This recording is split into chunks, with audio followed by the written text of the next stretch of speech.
This week's video is brought to you by my isekai light novel series, Light into Another World. Uriel Makis, a young IDF soldier, suddenly finds himself pulled into a new world, and with no way home, proceeds to get very involved in things. It's a fun, action-packed story with engaging characters that puts a bit of a new spin on the standard isekai formula, while still embracing what makes the genre fun. The 8th volume just released, and 2 more volumes are coming later this year, so there's plenty of story already out.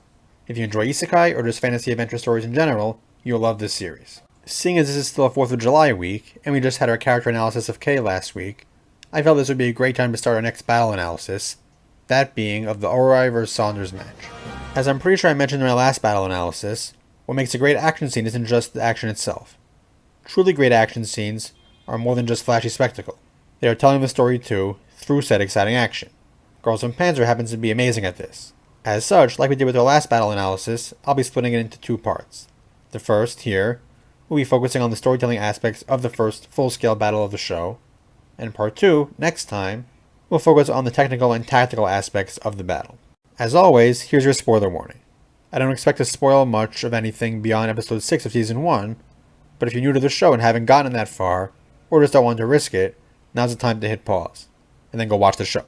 This battle, the first in the tournament,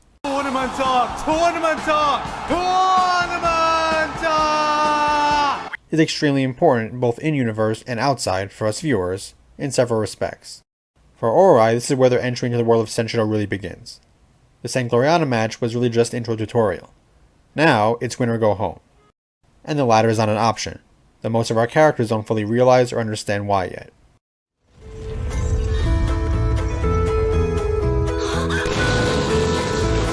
And after the, fiasco that was the last match, Oarai has a lot to prove, both to themselves and to the world of Senshido as a whole.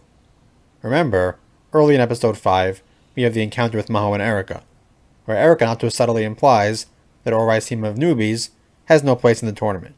As we see in the scenes after, Miho is definitely feeling the pressure, more so from Maho's cold silence though, and from the student council's firm insistence that they cannot lose no matter what. While, by this point, Miho has agreed to take part in Senshido again and lead the team, that doesn't mean she's fully over the unpleasant experiences that made her want to leave it behind in the first place. But she's made a commitment, and Miho is the kind of person who will hold herself to that, despite her personal insecurities and her feelings of being uncomfortable. Other members of the team have what to prove too. We see this before the match with the rest of the Anglerfish team spending their free time practicing, because they don't want to let Miho down, and because they want to show Erica and Miho that they do deserve to compete. Also on the Oarai side, we have Rabbit Team. As we'll recall, they completely panicked in the last battle and abandoned their tank. But afterward they pledged to Miho that they would do better in the future. In this battle, they get multiple chances to prove that they meant what they said. And lastly, we can't forget the student council's insistence that winning is the only option.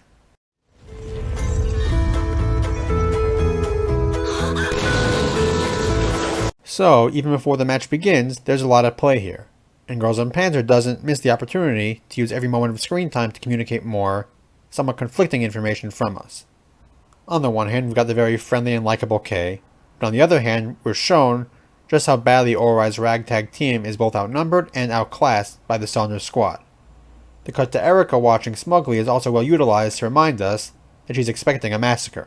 Metaphorically speaking, of course. The power disparity is immediately emphasized as the Shermans roll out, and it's no accident that the Oarai team we're first spending time with, apart from our protagonist and Anglerfish team, our Rabbit team, who are about to be thrown into proverbial fire, and force them to, metaphorically speaking, man up. They're still the same girls, of course, and they're still a little panicky when they find themselves surrounded by 6 enemy tanks.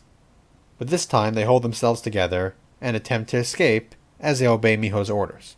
This is also where we get the first hint that there's something fishy going on, without being directly told anything. All of these things just add on to demonstrate just how outclassed Oarai is in every aspect. They shouldn't be able to win this match, but they're going to.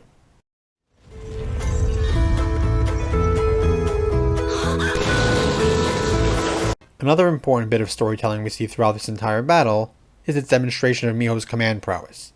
While we'd seen her command skills in the St. Gloriana battle, here we get to see what makes Miho so unique and talented as a unit commander. Her flexibility when it comes to tactics, and her ability to rapidly adapt and improvise to changing situations. In this first engagement, she's able to both direct Rabbit Team on how to evade their pursuers, while also managing to get both of their tanks out of the ambush. She also then quickly figures out the wiretapping trick and comes up with a plan to turn it against their opponent.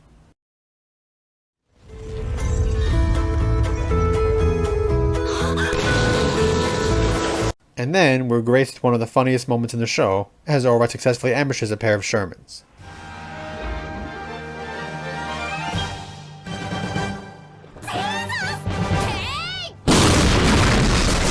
The first part of the battle, and episode 5, ends with a shot of both commanders. Miho looking as determined as we've ever seen her, and Kei just excited at this match, which at one point looked so one-sided, being interesting.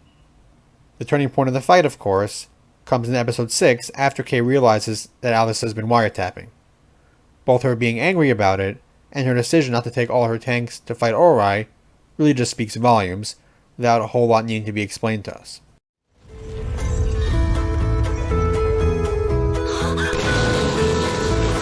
This brings us to the final extended engagement of the battle, and again, we see Oarai in a tough spot. While the numbers might be even, and again, we see the same insecurities and fears rise up, with Rabbit Team and others fearing that it's over, and Miho almost being paralyzed as she tries to figure a way out of this.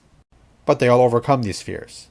Rabbit Team stays in formation and protects the flag tank at the cost of their own tank, and Miho manages to steady her nerves, first on her own, and then she gets additional support from her crew.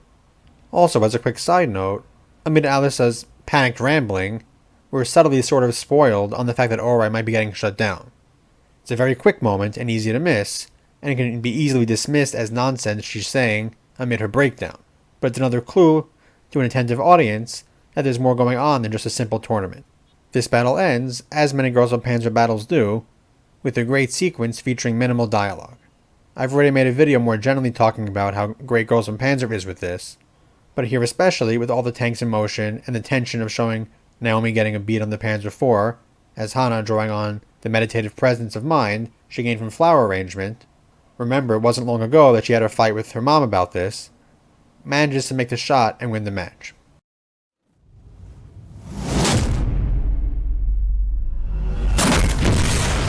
It really can't be overstated just how much this battle manages to convey, in a narrative sense, both on a personal level for several characters, and on a grander one, both regarding the story overall, and what it tells us about Sensho as a sport, even before Kei lays it all out after the match. As our first battle with major stakes attached, it does just what it needs to do. Next time, I'll take a close look at the battle from a tactical and technical perspective. There's quite a lot to talk about in that regard too, so look forward to that. If you enjoyed this video and like to support me and what I do here, check out the links to my books and light novels below in the description. A link to my Patreon is down there too. I have started sharing awesome updates including completed pages from my upcoming manga Amaranth Angels on there, and there are other awards too. You can also read the complete prologue for free over on Webtoons. Additionally, I've got some cool merch over on TeePublic. And of course, if you have any thoughts on this video, or just anything Girls und Panzer related you'd like me to talk about, definitely mention them below in the comments. I'd love to hear them, and do my best to read and eventually respond to all the comments. And don't forget to subscribe so you don't miss any future uploads. That's all for now, so until next time.